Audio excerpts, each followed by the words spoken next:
再来关注美国大选，最新民调显示，哈里斯在3个关键的摇摆州都领先特朗普。而特朗普的烦心事儿不少，他因为在造势活动中未获授权非法使用泰坦尼克号主题曲，被原唱席琳迪翁批评。他的竞选团队还自曝内部通讯遭黑客入侵，选举策略是否泄露备受关注。而在大选白热化的时候，此前宣布退选的现任总统拜登开始度假，在海边晒太阳、睡大觉。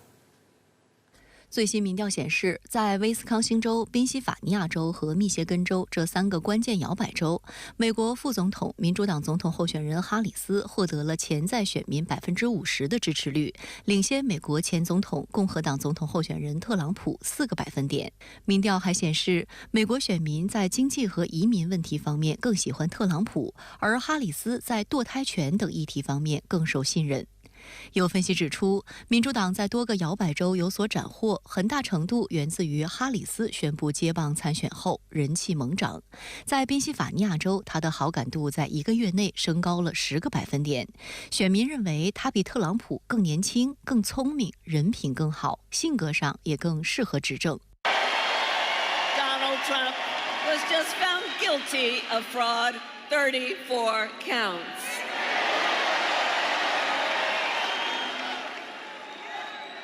All of this is to say,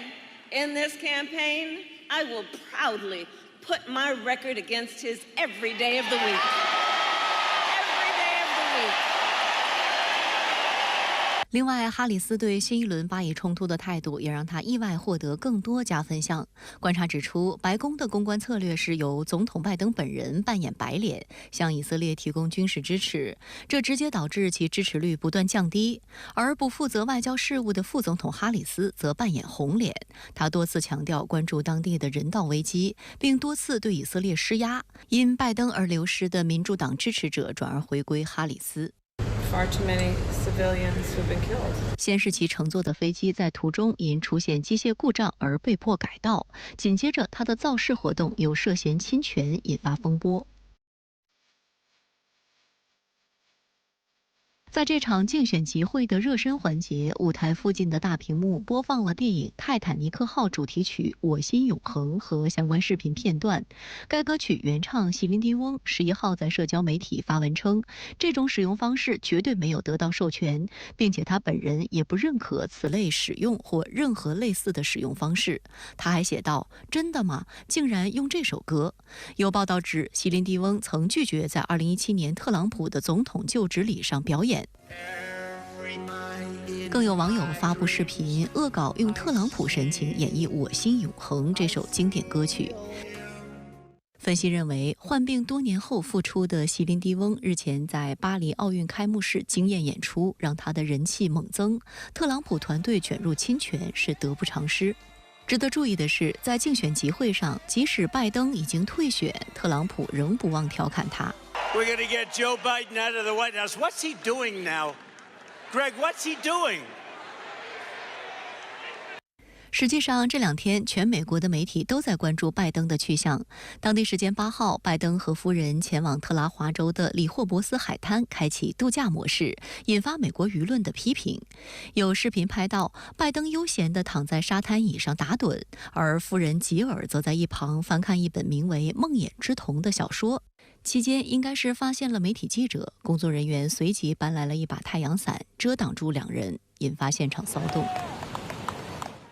今年初，曾有报纸统计，2023年拜登有37%的时间处于度假状态。而当前加沙局势紧张，俄乌冲突大有升级之势，美国总统竞选也日趋白热化，但拜登却两耳不闻窗外事。美国舆论批评他这是在逃避工作。拜登在宣布退选后，坚称自己还会继续担任总统，直到明年1月，但他所表现出来的状态却有些心不在焉。拜登最近接受媒体采访时， 对自己目前的状态也直言不讳。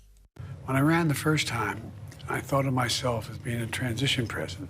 拜登还强调，最重要的事就是击败特朗普。Although it's a great honor being president,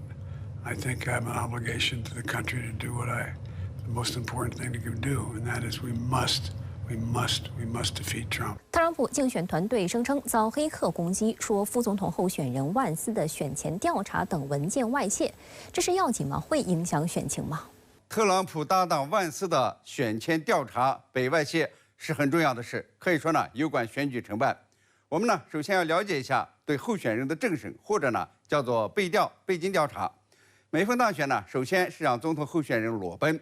凡是参加者，首先呢得经过本党和反对党媒体的揭露，看这个人怎么样，有没有致命的污点。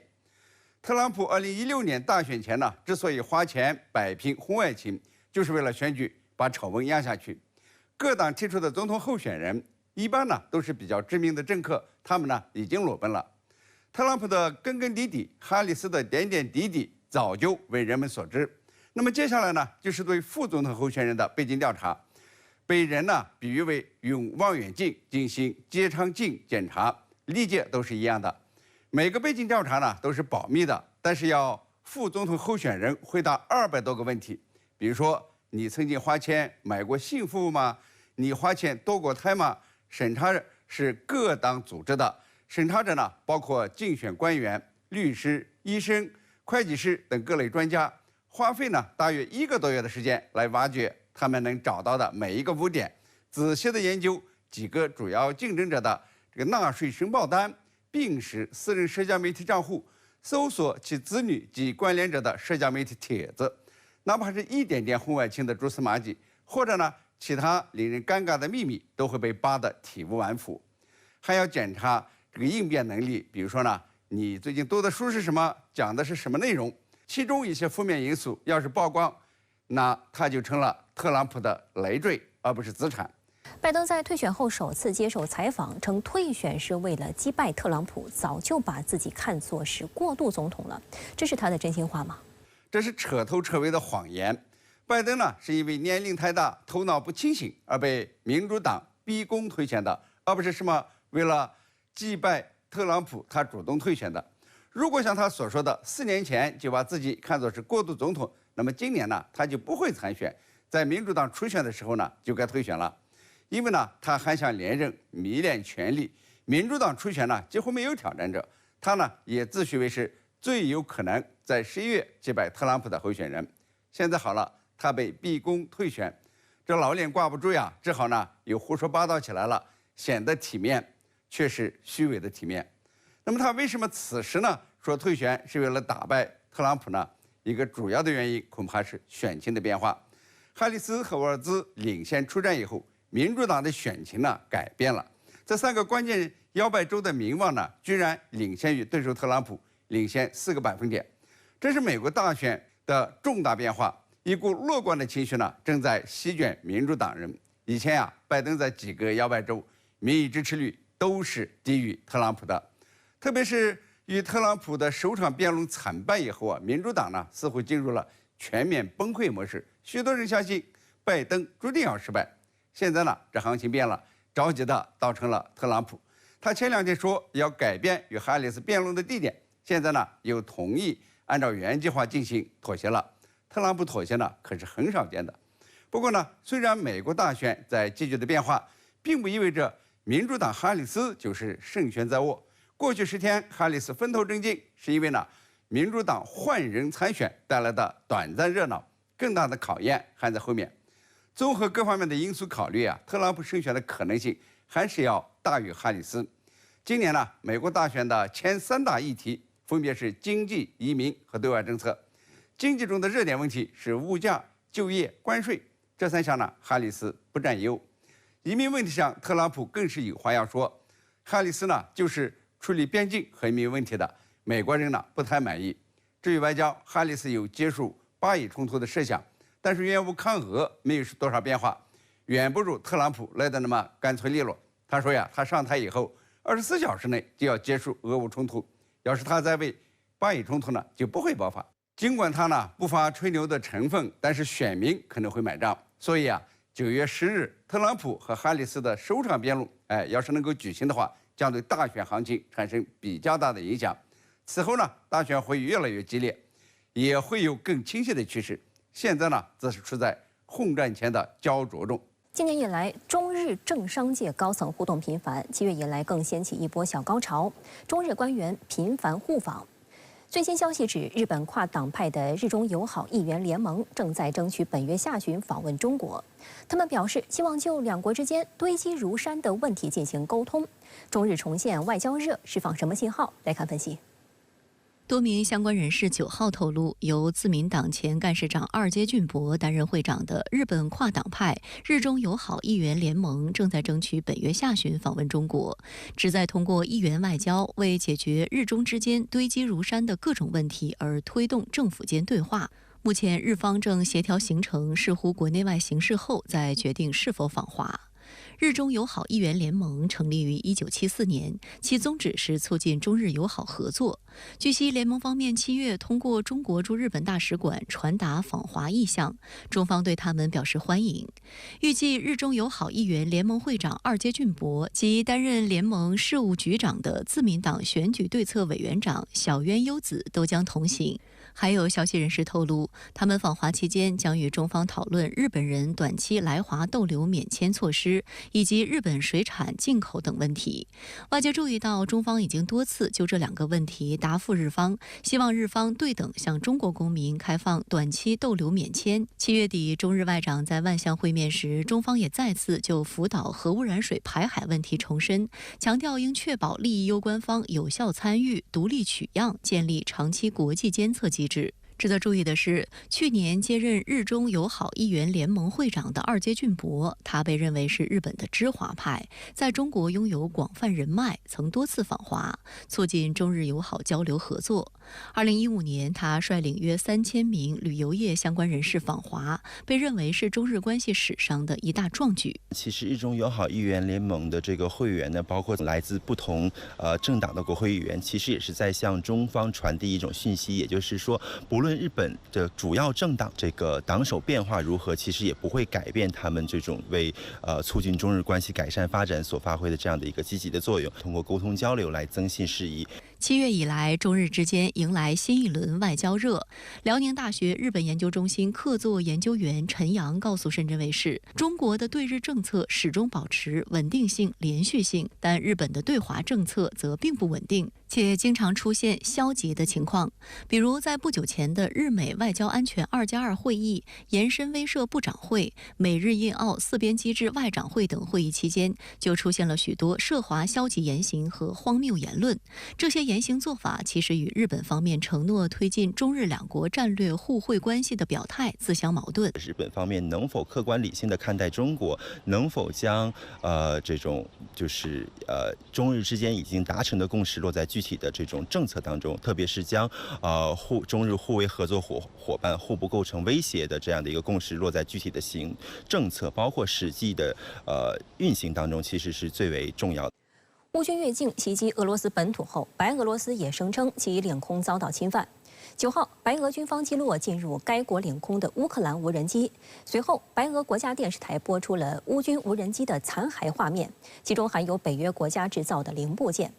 白俄罗斯总统卢卡申科警告称，任何挑衅行为都将得到必然回应。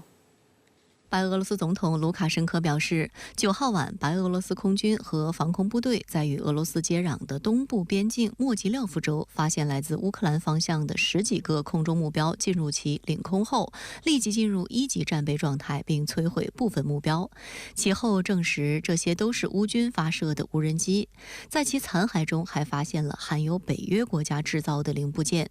卢卡申科透露，剩余部分无人机飞往俄罗斯方向。根据俄方共享的信息，这些来自乌克兰方向的无人机在飞至俄罗斯亚罗斯拉夫尔附近时被击落。Мы подозреваем, что это ударные беспилотники, точно летевшие, нарушив воздушное пространство Беларуси, летели из Украины. Над территорией Беларуси мы уничтожили.白俄罗斯外交部当地时间10号紧急召见乌驻白临时代办，要求乌方采取措施阻止类似事件的发生，并表示如再发生此类事件，白俄罗斯将重新考虑乌驻白外交机构存在的必要性。值得注意的是，这次乌方无人机越境后，白俄罗斯军方立即进行了部队调动。总统卢卡申科下令该国特种部队和导弹部队向与乌克兰接壤的边境地区移动。值得注意的是，去年卢卡申科曾对乌克兰记者表示，只要乌克兰不越过乌白边界，白俄罗斯就绝对不会派兵参与冲突。这次白方军队调动的后续事态受到外界高度关注。白俄罗斯在俄乌冲突的角色十分的尴尬。首先呢，白俄罗斯没有直接参与俄乌冲突，没有直接出兵。但是我们也知道，在俄乌冲突刚刚爆发之时，俄军恰恰是借道白俄罗斯进攻乌克兰的，这也使得白俄罗斯遭到了西方全面的制裁，可以说跟俄罗斯同等的待遇。我们看到此次白俄罗斯拦截的这种空中目标实际上也代表着战火有可能进一步燃烧至白俄罗斯。值得一提的是，白俄罗斯戈梅利州最南端距离基辅直线距离不过100公里左右。由于地理位置特殊，白俄罗斯南部边境的局势长期处于复杂紧张状态。此外，俄罗斯对白俄罗斯的政治和安全支持也令乌克兰及背后北约势力有所忌惮。去年3月，俄罗斯总统普京宣布，应明斯克的请求，莫斯科在白俄罗斯部署战术核武器，这与美国长期以来在其盟国领土上的做法类似。莫斯科已向明斯克提供能够携带核弹头的伊斯坎德尔战术导弹系统，并帮助明斯克重新装备携带核武器的飞机。导弹操作人员和飞行员在俄罗斯接受了训练。今年4月底，卢卡申科表示，俄罗斯已在白境内部署几十枚核弹头。6月底，白俄罗斯武装力量总参谋长兼国防部第一副部长帕维尔·穆拉维伊科明确表态，如果白俄罗斯的主权和独立受到威胁，白俄罗斯将准备使用非战略核武器。分析认为，此次乌克兰使用攻击型无人机突袭进入俄罗斯领空，或许是对白俄罗斯与俄罗斯关系底线的试探。可以说呢，这个卢卡申科对于俄罗斯特别军事行动的支持，给自身带来了很多风险。在俄乌冲突没有解决之前，我觉得白俄罗斯可能会仍然长期要面临各种的军事和安全上的压力。值得一提的是，北约对白俄罗斯一直十分不友好，多次干涉其内政。北约多次军演就在靠近白俄罗斯方向，而俄罗斯则是白俄罗斯的重要盟友和支持者。俄罗斯总统普京和白俄罗斯总统卢卡申科之间保持着亲密关系。去年6月，俄罗斯瓦格纳雇佣军集团发生兵变，白俄罗斯总统卢卡申科第一时间出面调解，并主动担任中间人的角色，与瓦格纳创始人普里戈任进行谈判，并接受瓦格纳部队迁往白俄罗斯。在普里戈任遭遇空难死亡后，卢卡申科曾强调，瓦格纳集团的核心力量仍留在白俄罗斯，人数约有1万人。但北约对白俄罗斯接纳瓦格纳集团士兵表示不满。波兰、立陶宛、拉脱维亚和爱沙尼亚等北约国家去年8月曾要求白俄罗斯驱逐瓦格纳士兵。实际上，白俄罗斯也有自己的瓦格纳集团，这家名为 Guard Service 的雇佣军企业规模较小。2022年，瓦格纳集团曾向这家公司提供了教官支援。乌克兰对俄罗斯本土发起的越境攻击已经持续多天，那您怎么看俄乌两军的攻防？对俄乌战事会有多大影响呢？在我看来，这场由乌军发起的库尔斯克战役宛如一头灰犀牛，冲破了俄乌边境，改变了这场俄乌冲突的性质。这头遍体鳞伤的灰犀牛，在以一种决绝的方式提醒世人，俄乌冲突从来不是什么特别军事行动就能够单方面描述的局部战争，它是乌克兰这个主权独立国家生死攸关的举国之战。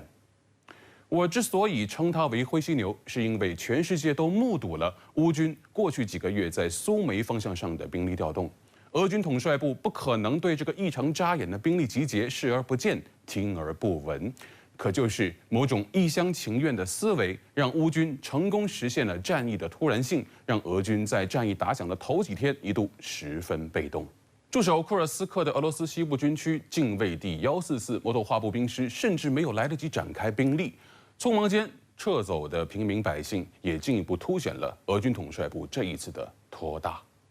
我还是那句话，在莫斯科看来，这是一场局限在乌克兰领土上的所谓特别军事行动；但在基辅看去，这是一场没有退路的全面战争。尽管美国为首的北约一直在约束乌克兰方面不让乌军对俄罗斯本土进行远程打击，但兔子急了还咬人呢。又有谁能够真正阻止一个渐渐绝望的基辅政权对越发不利的战场投下孤注一掷呢？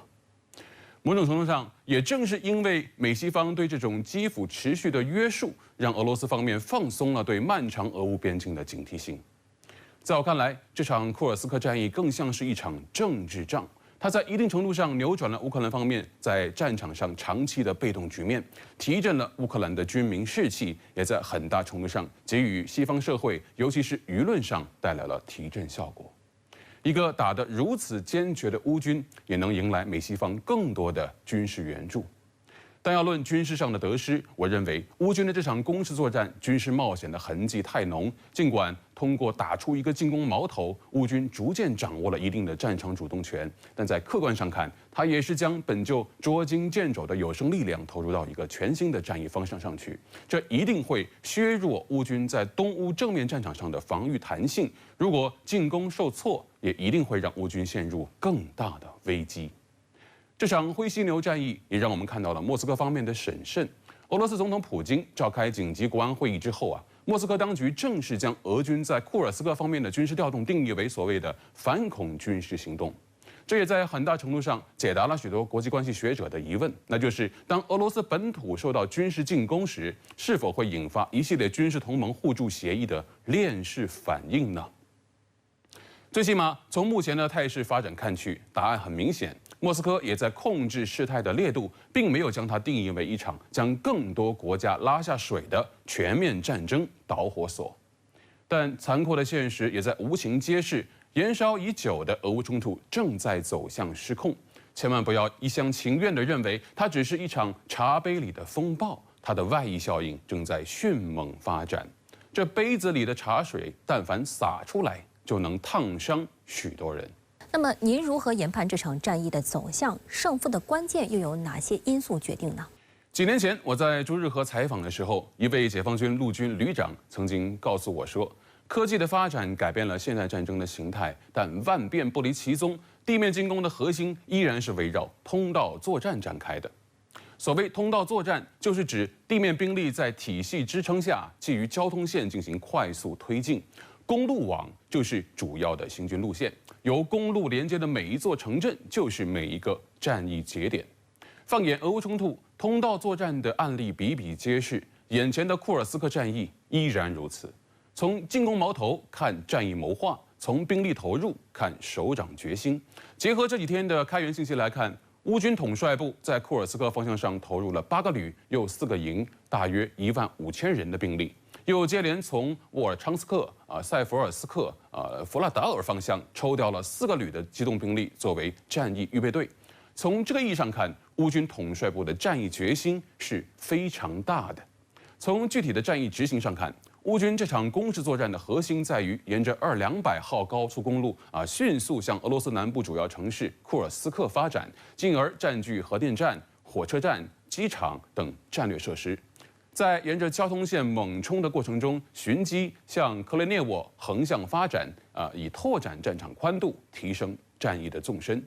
但横在乌军面前最大的问题就在于 R200号公路上的第一个俄罗斯重镇苏贾能否迅速夺占。如果无法在这里形成突破，那么通道作战的后续逻辑都只能是空中楼阁。眼下，俄军与乌军正在苏贾城内展开激烈的攻防。攻守双方都非常清楚，战役的成败首先在于这座城镇的归属。从战役发起到今天为止，已经过去6天时间了。俄军战线并没有崩溃，乌军也迟迟未能攻克苏贾城，